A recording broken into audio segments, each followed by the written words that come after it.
Halo, Assalamualaikum warahmatullahi wabarakatuh. Kami dari kelompok 42B akan menyampaikan materi terkait pemeriksaan darah samar feses.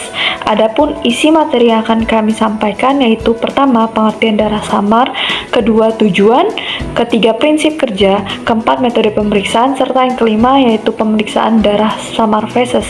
Sebelum sampai ke inti materi, saya izin memperkenalkan anggota kelompok saya.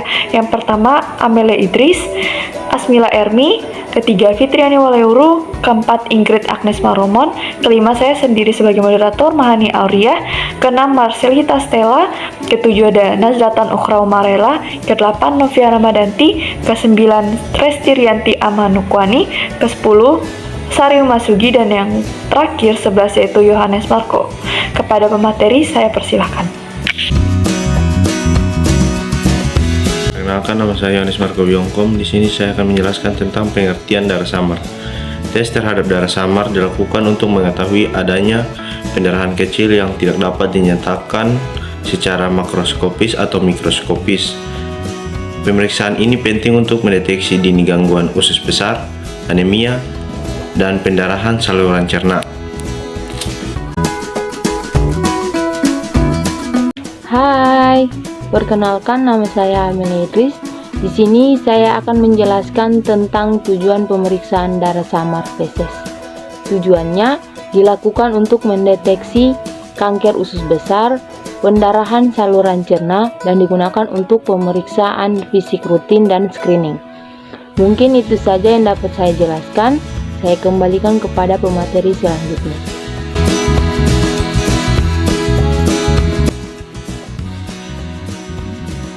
Prinsip pemeriksaan darah samar feses. Uji ini untuk darah dalam spesimen biologi memanfaatkan aktivitas peroksidase dan mengoksidasi senyawa yang digunakan sebagai indikator warna.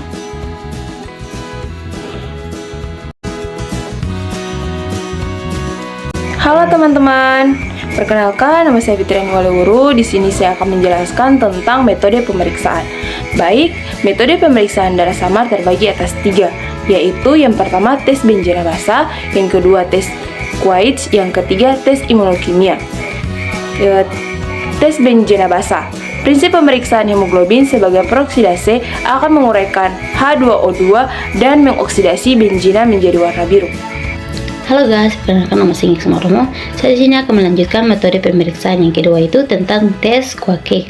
Pemeriksaan BC organik ditambah dengan Quaich membentuk warna biru. Yang ketiga itu tes imunokimia. Prinsip merupakan pemeriksaan kuantitatif membentuk prinsip hemoglobin untuk mendeteksi darah di dalam feses. Sampel feses akan bereaksi dengan antibodi dan hemoglobin dalam membran kromatografi membentuk garis warna.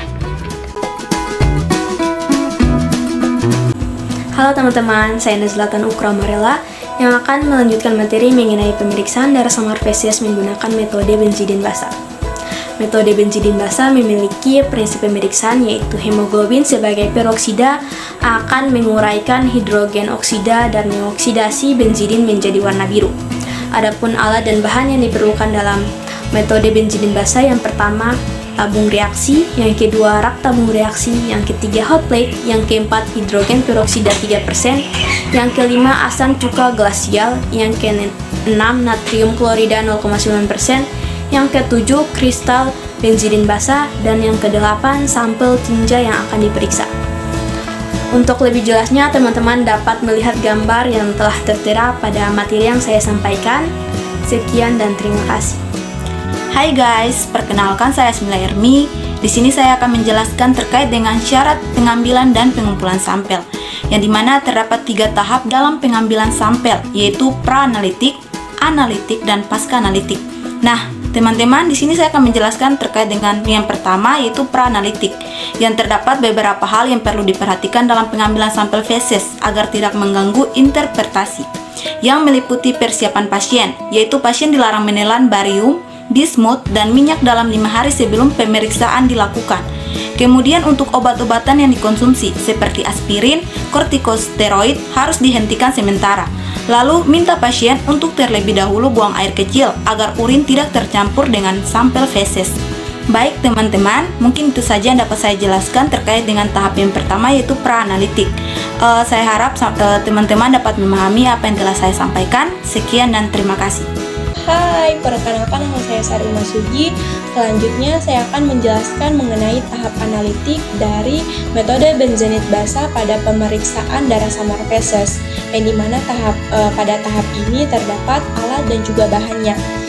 Alatnya terdiri dari dua, yaitu tabung reaksi dan juga rak tabung reaksi. Selanjutnya yang kedua yaitu hot plate, yang dimana alatnya yang pertama yaitu tabung reaksi dan rak tabung reaksi ini berfungsi untuk tempat mereaksikan benzenit basa yang ditambahkan dengan asam asetat glasial, sedangkan untuk rak tabung reaksinya untuk menyimpan atau menata beberapa tabung reaksi. Sedangkan alatnya yang kedua yaitu hot plate untuk memanaskan air dan juga NaCl menjadi emulsi tinja.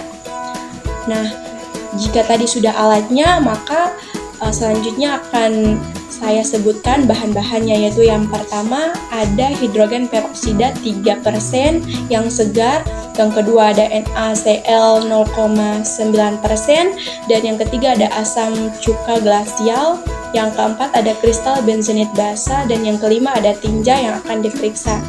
Mungkin itu saja yang dapat saya jelaskan. Selanjutnya saya serahkan kepada pemateri berikutnya. Terima kasih. Hai, perkenalkan nama saya Resti Rianti Amarkoni. Di sini saya akan melanjutkan materi tentang cara kerja dari metode benzidin basa pada pemeriksaan darah samar feses. Yang pertama, buatlah emulsi tinja dengan air atau dengan NaCl 0,9% kurang lebih 10 ml dan panaskan di atas hot plate hingga mendidih. Yang kedua, saringlah emulsi yang masih panas itu dan biarkan filtrat sampai menjadi dingin kembali. Yang ketiga, di dalam tabung reaksi lain, masukkan benzidin basa sebanyak kurang lebih 1 gram. Yang keempat, tambahkan 3 ml asam asetat glasial, kocoklah sampai benzidin larut dengan meninggalkan sedikit kristal.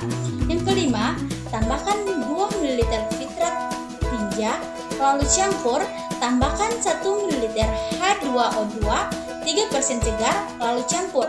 Mungkin itu saja, selebihnya saya kembalikan kepada pemateri selanjutnya.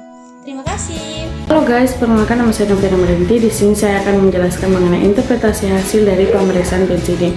Untuk negatif biasanya tidak ada perubahan warna atau samar-samar berwarna hijau, positif 1 akan berwarna hijau, dan positif 2 akan berwarna biru bercampur hijau, positif 3 akan berwarna biru, dan positif 4 akan menjadi biru tua. Nah, pemeriksaan benzidin dikatakan sensitif tapi kurang spesifik karena banyak dipengaruhi oleh diet dan obat-obatan yang diminum oleh si penderita.